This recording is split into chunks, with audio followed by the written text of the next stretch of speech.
Merci beaucoup. Je voudrais d'abord remercier les organisateurs de m'avoir invité à venir parler aujourd'hui de ce sujet qui nous tient à cœur et qui a fait quand même pas mal couler d'encre au cours de l'année écoulée. Donc on va parler des repères sur la maladie de Lyme. Donc ça, c'est mes liens d'intérêt.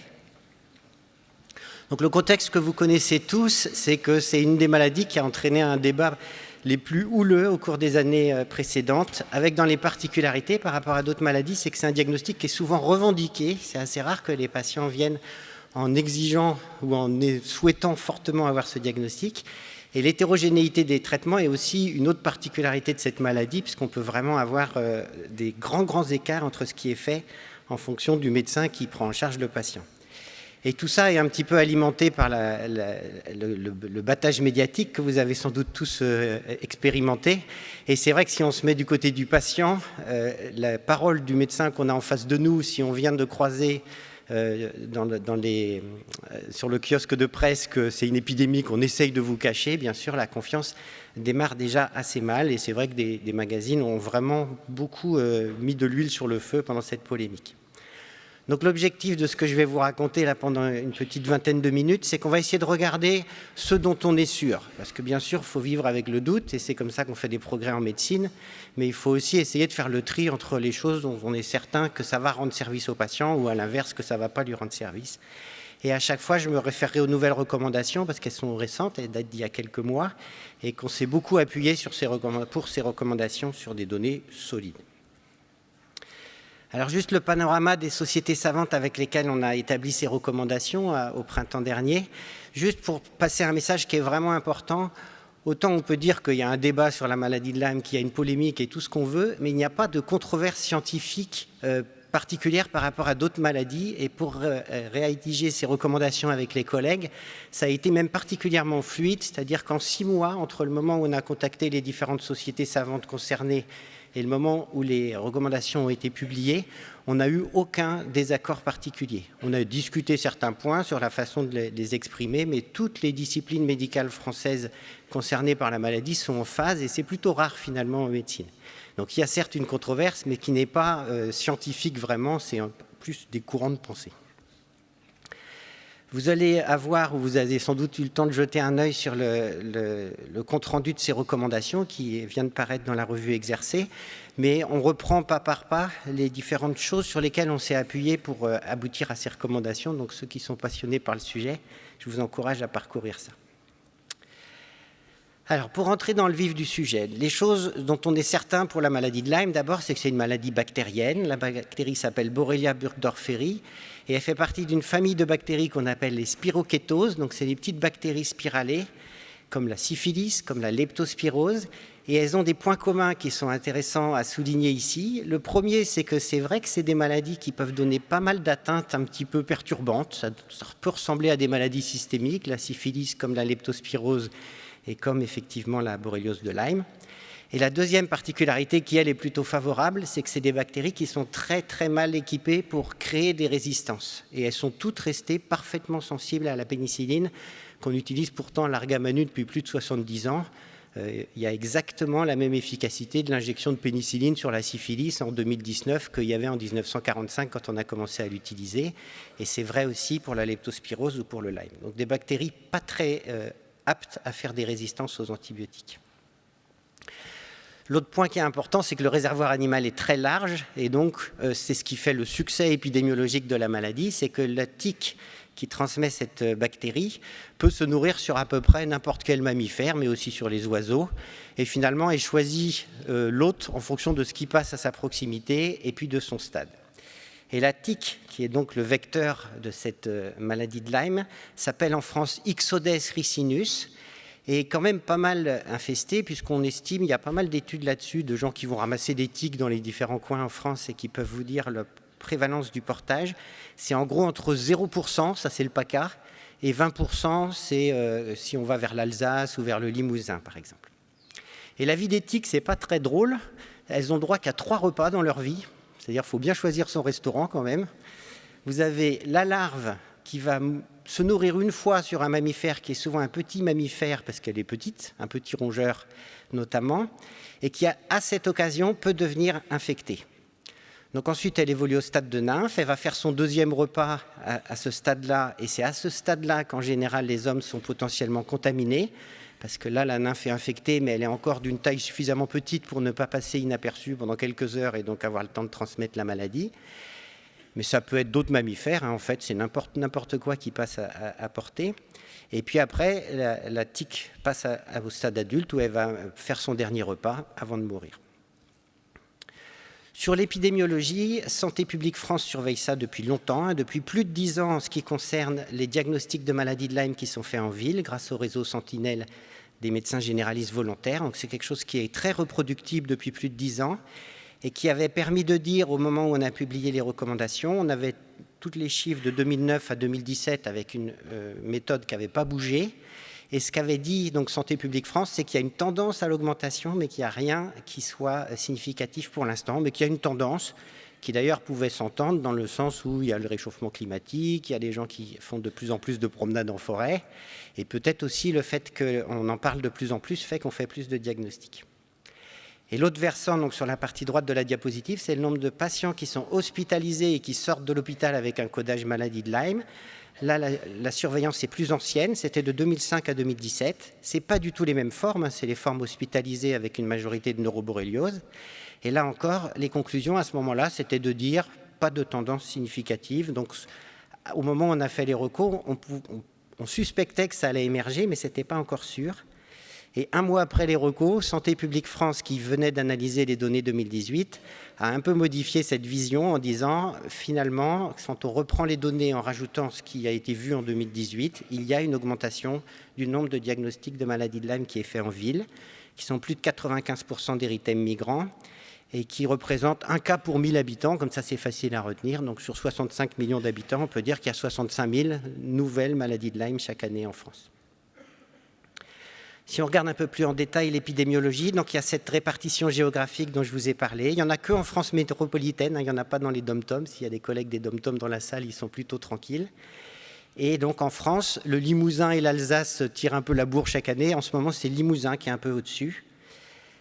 En termes de saison, la majorité des cas, qui sont donc le plus souvent l'érythème migrant, c'est diagnostiqué entre mars et octobre. C'est à la fois une plus grande activité des tiques et puis une plus grande probabilité d'aller les rencontrer dans la forêt. Et pour les cas hospitalisés qui sont un peu plus tardifs, puisque c'est les formes disséminées qui surviennent quelques semaines après la contamination, c'est un peu décalé, c'est plutôt entre juillet et septembre. En termes de prévention, qu'est-ce qu'il faut faire après avoir été exposé aux piqûres de tiques? Vous connaissez bien ça. La première chose, c'est de vérifier si on a ou pas été piqué. Donc, il suffit de faire une inspection assez minutieuse de l'ensemble du corps et sans oublier le cuir chevelu. Et les recommandations de nos experts, on avait aussi un entomologiste dans le groupe, étaient de renouveler l'inspection le lendemain, avec l'idée que si la tique gonfle, elle est parfois, la nymphe notamment, est parfois visible le lendemain, mais pas le jour même, et que c'est encore bénéfique de l'enlever à ce moment-là. Puis vous avez sur ces photos ce à quoi ça peut ressembler quand c'est une piqûre de larve, de nymphe ou d'adulte, et c'est vrai que ce n'est pas si évident. Qu'est-ce qu'il faut faire si on en trouve une? La recommandation, c'est de faire une extraction mécanique, c'est-à-dire qu'il ne faut pas la stresser, la tique, puisque normalement, si on n'arrive à pas la stresser, elle n'a pas le temps de régurgiter, mais si on la stresse, par exemple, en commençant par de l'antiseptique, le réflexe va être qu'elle va régurgiter et donc augmenter les chances de contamination de la peau sur laquelle elle est fixée. Donc l'extraction mécanique peut se faire avec les tire-tiques, mais ça peut se faire avec n'importe quoi finalement. Ce n'est pas la peine d'attendre le lendemain que la pharmacie soit ouverte. Si vous avez une pince à épiler, ça fait aussi l'affaire. Ensuite, on désinfecte et ensuite, on fait une surveillance, sachant que l'érythème migrant, et ça a été très bien étudié avec des biopsies cutanées, des PCR et tout ce qu'on veut, ne survient qu'entre 3 jours et 30 jours après la piqûre contaminante. Donc ce qui survient dans les premières heures ou les 48 premières heures, c'est de la réaction allergique à la tique ou bien une autre bactérie beaucoup plus rapidement évolutive.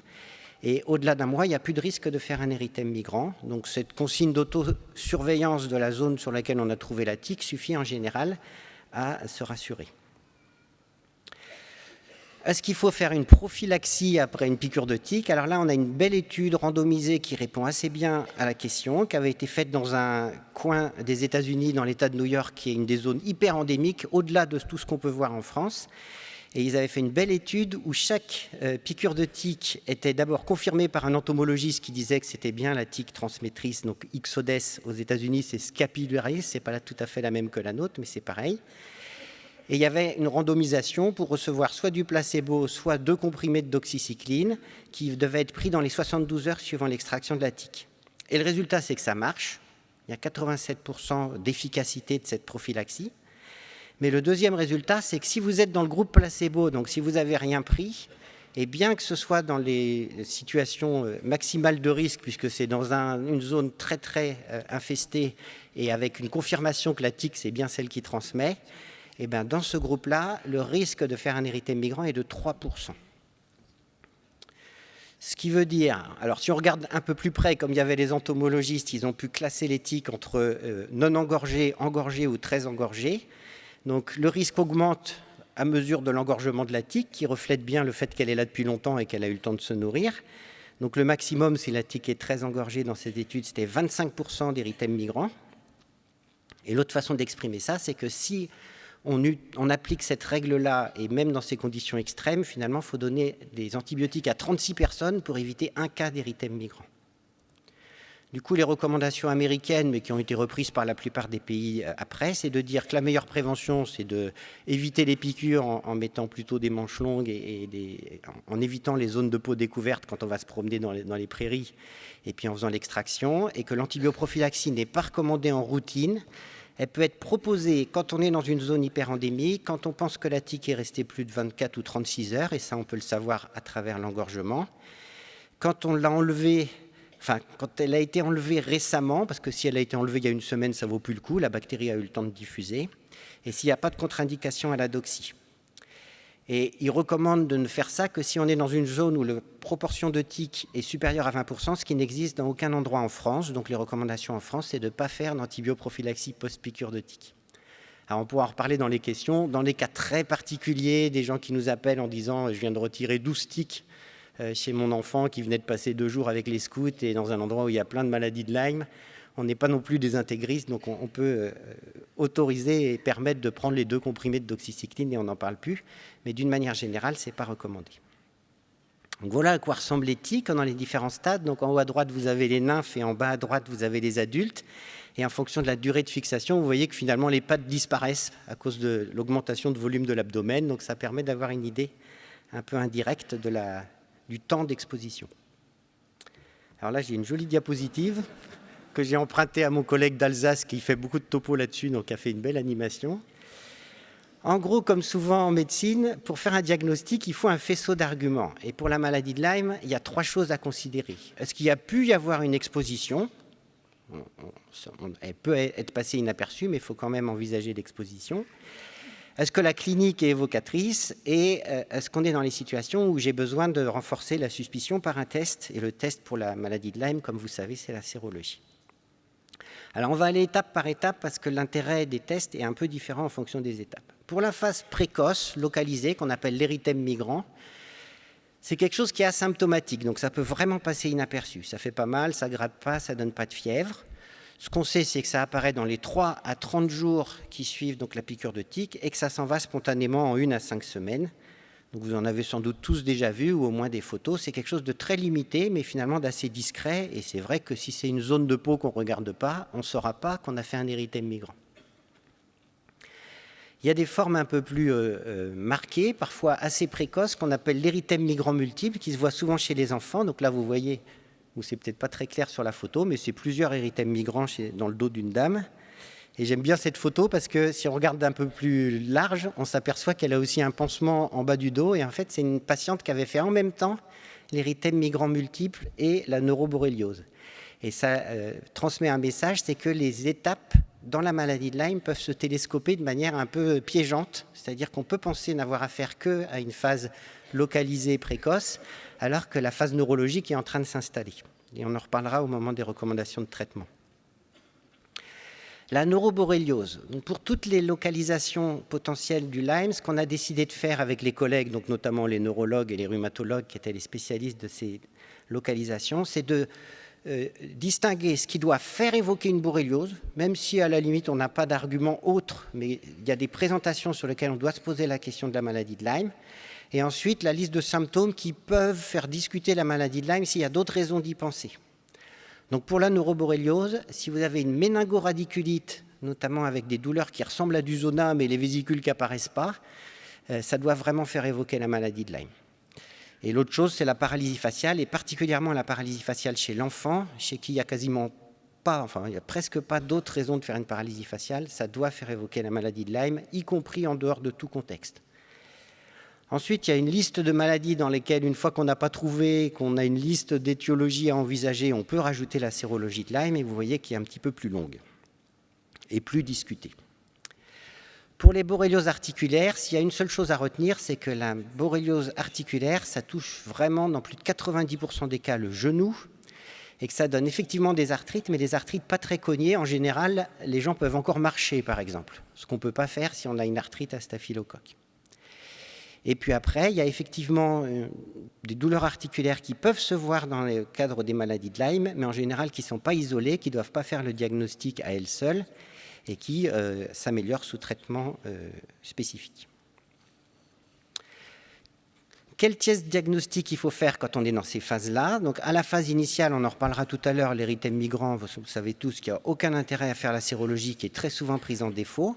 Et pour les phases neurologiques et articulaires, il y a comme souvent deux moyens de faire les diagnostics. Les tests directs où on observe directement la bactérie, qui sont soit la culture, et pour la maladie de Lyme, ça marche très mal. C'est très difficile à faire pousser. Et la PCR, et pour la maladie de Lyme, elle est plutôt bonne sur les biopsies, notamment les biopsies de peau, quand on a des doutes, ou bien les biopsies articulaires, mais pas très bonne sur le liquide cérébrospinal, donc du coup, sa valeur prédictive négative, là, n'est pas bonne. Et la sérologie que vous connaissez, donc c'est un peu comme dans le VIH ou comme dans d'autres maladies, on a un test qui est très sensible, du coup, qui ne va pas passer à côté d'un cas qui s'appelle l'ELISA et qu'il faut confirmer par un test qui, lui, est très spécifique, qui est le Western blot. Et avec la combinaison des deux, on arrive à documenter le fait que le patient a été exposé, mais ce n'est pas ça qui va nous dire si la maladie est active, et ce n'est pas ça non plus qui va nous servir après traitement pour savoir si on a débarrassé le patient ou pas de sa maladie de Lyme. Donc voilà, vous reverrez ça dans les recos, mais c'est en fonction du stade clinique. Si on a la phase localisée au début, ensuite disséminée précoce, où on commence à avoir des formes neurologiques ou des formes cutanées disséminées, ou voire des formes articulaires, et en fait disséminées tardives, vous avez le diagnostic clinique qui devient de moins en moins bon. Il suffit à la phase initiale d'érythème migrant, et puis après c'est beaucoup plus difficile. Et par contre, le diagnostic sérologique qui prend de l'ampleur et qui devient indispensable. Et les gens qui travaillent notamment au Centre national de référence des borrélioses disent que quelqu'un qui a des symptômes depuis plus de 6 semaines et qui a une sérologie négative n'est pas une borréliose de Lyme. Une fois qu'on a fait le diagnostic, comment on les traite? Donc là, je vous reprends des études qui ont bien fait le point là-dessus. C'est des études assez anciennes. La maladie de Lyme a gagné son nom dans les années, vers la fin des années 70. Donc ils ont fait une étude dans le Connecticut, qui est l'endroit où se trouve justement le comté de Lyme, entre 80 et 82. Ils ont regardé à quoi la bactérie était sensible in vitro, et en fait, comme on disait, elle est très sensible au pénis, au cycline, au céphalo à partir de la 2e génération. Et ils ont fait des études randomisées. Alors, je vous en ai sorti une, pour ne pas faire tout le détail. Là, ils avaient inclus 180 patients. Ils les avaient randomisés dans un des 3 bras avec la doxycycline, plus ou moins la ceftriaxone dans le 3e bras. Ils avaient comparé différentes durées. Et ils avaient surtout pris soin de bien évaluer les patients longtemps après, pour bien s'assurer qu'il n'y avait pas un traitement qui était meilleur que l'autre, jusqu'à 30 mois après le diagnostic initial. Et comme vous voyez, ils avaient entre 85 et 90% de guérison dans les 3 bras, sans différence significative. Et ceux qui n'étaient pas guéris, le plus souvent, c'est qu'ils avaient repris un traitement, mais on ne sait pas s'ils n'auraient pas guéri quand même. Donc c'est une maladie qui, globalement, doit guérir dans quasiment 100% des cas. Donc dans nos conférences de consensus, quand on a dû décider des traitements à proposer, en s'appuyant sur ces études et sur d'autres, et en tenant compte du fait que la forme neurologique peut être assez précoce et qu'elle n'est pas sensible à l'amoxicilline, mais qu'elle est bien sensible à la doxycycline, on a recommandé en première ligne, y compris à la phase précoce, donc à l'érythème migrant, de privilégier la doxycycline. Et la durée du traitement, c'est comme dans la syphilis, c'est court si les gens sont contaminés depuis pas longtemps, donc 2 semaines suffit pour l'érythème migrant, et ça devient plus long quand les gens sont contaminés depuis longtemps, donc si on a des formes neurologiques, articulaires, vous verrez qu'on peut passer à 3 semaines, voire 4 semaines de traitement pour la doxycycline. En deuxième ligne, notamment quand la doxy est contre-indiquée, on met l'amoxicilline, qui a l'avantage de pouvoir être donné à des enfants, par exemple, ça existe en sirop, ça peut être donné à des femmes enceintes, et ça marche bien quand même, hein, on n'est pas en train de dire que ça ne marche pas, mais simplement la doxy a l'avantage de protéger aussi sur les éventuelles neuroborrélioses débutantes. Les 2 autres avantages de la doxycycline, c'est que c'est actif aussi sur d'autres bactéries potentiellement transmises par les tiques, comme par exemple la rickettsiose ou l'anaplasmose. Et puis enfin, c'est très peu pourvoyeur de résistance. Vous savez que par exemple, dans l'acné, les gens peuvent prendre de la doxycycline pendant 3 mois et que ça ne perturbe absolument pas les microbiotes. Tandis que l'amoxicilline, même si ce n'est pas non plus très très toxique, mais c'est quand même favorise un petit peu les résistances au céphalo. Pour les neuroborrélioses, on a eu par rapport aux dernières recos pas mal d'études qui montrent que ça marche très bien la doxycycline, y compris pour des neuroborrélioses avec des méningites, des méningoradiculites, des paralysies faciales. Donc ça permet de traiter les patients péros. Il faut juste pousser un peu la durée de traitement si les gens sont contaminés depuis un peu plus longtemps. Et pour les formes articulaires, la doxycycline aussi est en première ligne, mais comme en général c'est des maladies qui sont un peu plus anciennes, on recommande plutôt 28 jours. Donc finalement, les recos de traitement sont assez simples. C'est doxycycline pour tout le monde, quelle que soit la forme, avec des durées variables. Ensuite, et pour terminer, pour faire un peu la transition avec les collègues, qu'est-ce qu'on fait quand, après avoir écouté le patient, fait le compte de tout ce qu'il nous avait amené comme document en consultation, examiné, et qu'on se rend compte qu'il y a quand même assez peu de chances que ce soit une borréliose de Lyme? Mais on a eu pas mal de publications récentes avec plusieurs centaines de patients à chaque fois dans des endroits très variables, hein, Paris, Besançon, Nancy, Villeneuve, Saint-Georges, de consultations un peu spécialisées là-dessus qui avaient essayé de faire un peu de recueil systématique de ce qu'on trouve et de ce qu'on peut apporter de mieux aux patients quand il y a cette suspicion-là, mais finalement pas de confirmation. Une des premières infos, c'est que c'est assez stable, et des études aux États-Unis ont trouvé la même chose, c'est qu'en gros, dans ces cohortes de patients qui consultent pour suspicion de Lyme, quand on a bien fait le tour, on se retrouve comme diagnostic de sortie de consultation entre 10 et 20% de Lyme, à peu près. Le reste, c'est dominé par des maladies rhumatologiques, neurologiques, éventuellement psychiatriques, on aura l'occasion d'en parler. Parfois, il n'y a pas de diagnostic, et parfois, c'est des choses très étonnantes, hein. On pourra en discuter après aussi. Donc les diagnostics différentiels, c'est la liste de ce qui a été trouvé dans ces cohortes, et ça va faire l'objet des discussions ensuite.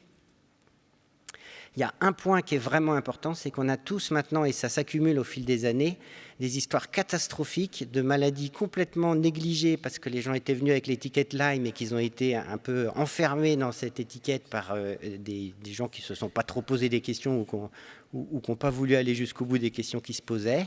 Donc ça, c'est une des nombreuses publications sur le sujet. Là, c'est 3 patients qui avaient des néoplasies pour lesquels il y a eu entre 1 an et 1 an et demi de retard diagnostique parce qu'on avait dit c'est du Lyme. Il faut qu'ils prennent plusieurs mois de doxycycline avec des combinaisons de clarithromycine et de plaquenil, etc. Et ça ira mieux. Et ça, c'est vraiment des histoires qu'on voit tous les jours, avec dans cette publication-là, et je crois qu'il y en a il y en a un des 3 qui est décédé, et les 2 autres qui ont vraiment eu des séquelles de cette longue perte de chance liée au fait qu'on soit enfermé dans le diagnostic de Lyme. Et donc ça, c'est une publication américaine, mais ça, c'est une genre d'ordonnance qu'on peut voir. Et donc là, ça sort du service de pointe normalement sur la maladie de Lyme. Donc voilà comment sont traités parfois les patients qui ont ces étiquettes de Lyme. Là, il y a une douzaine d'antibiotiques. Pas tous des antibiotiques, il y a des antiparasitaires, des anti-champignons sur plusieurs mois. Il n'y a aucun rationnel à faire ça, il n'y a aucune idée des interactions. Et ce qu'on sait par contre, c'est que c'est toxique et que ça fait rater des diagnostics. Pour finir sur des choses un peu solides quand même, il y a eu 2 études randomisées qui montrent bien ce qu'on peut proposer de mieux à ces patients qui ont cette étiquette mais qui n'ont pas eu la preuve que c'était ça et qui n'ont pas bien répondu au traitement. La première, qui avait été faite en double aveugle aux États-Unis il y a une quinzaine d'années, montrait que chez des patients avec des symptômes persistants attribués à la maladie de Lyme, qui avaient déjà été traités comme c'est recommandé et qui ne restaient pas mieux, le fait de reprendre une longue cure avec, là ils avaient 1 mois de ceftriaxone et ensuite 2 mois de doxycycline, ne faisait pas mieux que le placebo sur des critères divers, mais notamment la qualité de vie, l'état psychologique, etc. Au moment où on avait cette étude-là qui était connue, les collègues européens qui sont un peu enfin ce qu'on appelle les Lyme doctors, disaient oui, mais c'est pas pareil en Europe, c'est pas la même bactérie exactement, donc ça doit pas être pareil. Donc pour répondre à cette interrogation qui était tout à fait légitime, des collègues européens ont fait le même essai sur des gens qui ont des traitements un peu compliqués et qui ont des symptômes potentiellement attribués à la maladie de Lyme. Et dans cette étude-là, ils ont rajouté doxy plus claritro plus hydroxychloroquine pendant 12 semaines et comparé au placebo. Et là encore, ce n'était pas mieux que de placebo. La bonne nouvelle dans ces deux études-là, c'est que les patients vont mieux. Les patients s'améliorent au fil du temps, qu'ils aient le placebo ou qu'ils aient les cures d'antibiotiques. Et il y a une étude danoise qui montre qu'à distance, ils n'ont pas plus de séquelles que la population générale. Donc finalement, c'est les symptômes qui finissent par s'améliorer, y compris avec la maladie de Lyme, mais pour lesquels il n'y a pas de bénéfice à multiplier les antibiothérapies. Donc pour conclure, je suis juste dans les temps, des faits concrets, c'est que c'est une vraie maladie qui n'est pas rare et qui est potentiellement grave. Ça, personne ne va dire le contraire. Il n'y a pas de déni sur la maladie de Lyme. Que c'est des manifestations multiples et peu spécifiques qui ne nous aident pas beaucoup. Que le diagnostic est imparfait puisqu'on ne peut pas mettre en culture ou très rarement et que du coup, on n'a pas de contrôle de la guérison. Mais ce dont on est sûr, c'est que la bactérie reste très sensible aux antibiotiques. Il n'y a pas de raison d'en mettre longtemps ou de mettre des combinaisons. Que quand la sérologie est négative et que les symptômes sont là depuis plus de 6 semaines, c'est probablement que ce n'est pas ça.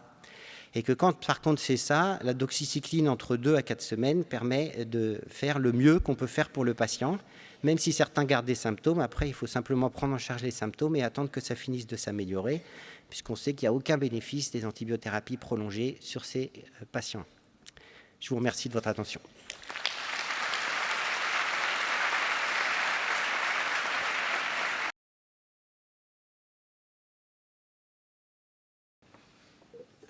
Nicolas Thomas, médecin généraliste. Je ne sais pas si vous l'avez dit au départ, mais la part de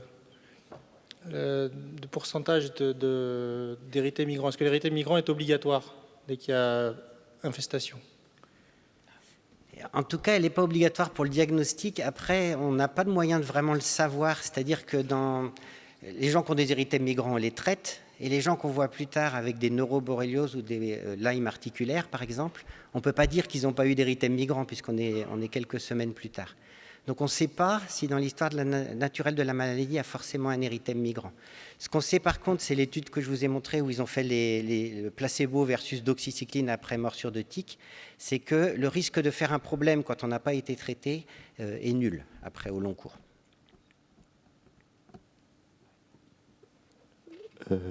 Bonjour, Théophile du DMG de Rouen. Une première question sur les cas de zone d'endémie. Moi, j'ai eu le cas aux États-Unis, juste à côté de Lyme. J'étais en vacances avec ma fille qui s'est fait piquer. Du coup, j'ai regardé les recommandations, comme vous avez très bien mentionné. Et c'est vrai que c'est un peu embêtant en prophylaxie post-exposition chez les enfants de moins de 8 ans. Apparemment, l'amoxicilline n'est pas prouvée efficace. Donc je voulais savoir pourquoi elle n'est pas prouvée efficace alors que la doxy est possible. Voilà. Alors, dans notre groupe de recommandations, là, il y avait pas mal de pédiatres aussi, et ils sont très rassurants sur la possibilité d'utiliser la doxycycline chez l'enfant pour des traitements ponctuels. Et donc, je pense que si j'avais été dans votre situation, je pense qu'on peut donner de la doxycycline chez l'enfant. Il n'y a pas de risque majeur sur un traitement très ponctuel. Vous savez que classiquement, c'est l'histoire de la coloration des dents. Hein, c'est ça qui fait ne pas recommander la doxycycline chez l'enfant. Et c'est un effet indésirable qui a été beaucoup rattaché à la tétracycline, mais quasiment jamais à la doxycycline. Donc, dans le cas particulier, on n'a pas de données avec l'amoxicilline parce qu'il n'y a jamais eu d'études. Il est possible que ça marche beaucoup moins bien parce que ça n'a pas d'action intracellulaire, l'amoxicilline. Donc chez l'enfant, dans cette situation extrême, c'est-à-dire enfant piqué dans une zone hyperendémique avec une tique qui serait restée longtemps, on aurait tendance à faire la doxycycline. D'accord, merci. Et juste une petite remarque sur l'ordonnance que vous avez mise. Il y a le nom du confrère qui a prescrit. Je ne sais pas si c'est très confraternel de laisser. Voilà, c'est juste une petite remarque. Merci. Ok, message reçu. Oui, merci pour cette présentation. Rémi Boussageon de Lyon. J'avais une question naïve, en fait. Dans l'érythème migrans, est-ce que les antibiotiques ont montré qu'ils prévenaient quelque chose?